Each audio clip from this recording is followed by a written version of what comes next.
Hi there, it's Whiskey Story time again. And today we're going to talk about Glenrothes and some of the history behind it. This might be a bit of a longer video, so it might be in two parts. We'll see. We'll see how we get on. This is a Gordon and MacPhail independently bottled Glenrothes, but I want to talk about Glenrothes distillery nonetheless. Now, if you have been watching these videos, and if you have, thank you. And if you've been following us, thank you even more.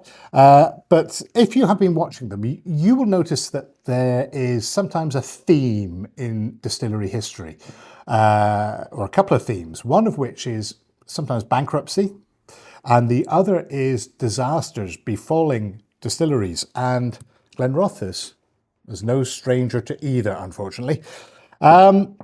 Where is it, first of all? So it's right in the middle of Speyside, just outside of the town of Rothes. And Rothes is, of course, famous for being where Forsyths of Rothes are based. And they are the primary builder for whisky stills in Scotland. Have been for a long, long time. But let's talk about Glenrothes. Not to be confused with the town of Glenrothes further south. But anyway, so 1878, the distillery was built by a guy called James Stewart. Or should I say, it started being built by James Stewart, because unfortunately, while the distillery was being built, he went bankrupt. And this was mainly down to the collapse of the City of Glasgow Bank, which were funding him at the time.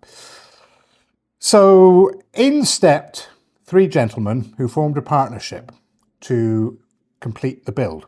And they were William Grant, Robert Dick, and John Cruikshank. And together they formed William Grant & Co., which of course to this day are a giant in whisky distillation. So they had a little loan as well from the local church to finish the work. Don't stand between a minister and having a whisky distillery built in their parish is all I'll say. Anyway, so they managed to get it built, and the first run went through on the 28th of December 1879, which was a notable date because it's also the day of the catastrophic Tay Bridge disaster.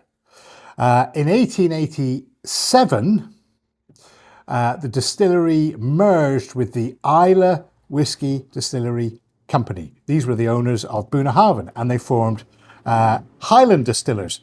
Now, we get into the disasters. So we get into the disasters at this point. So the first disaster was 1897. A huge fire went through the distillery. As if this wasn't enough, in 1903 a massive explosion hit the distillery. And then in 1922 a further huge fire. Now this fire was very notable because it took out warehouse number 1, and around 200,000 gallons of whiskey basically flowed into the burn of Rothes. Yeah.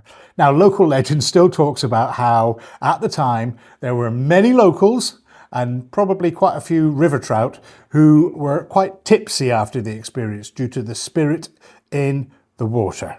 So, there we go. We've had bankruptcy and we've had disasters.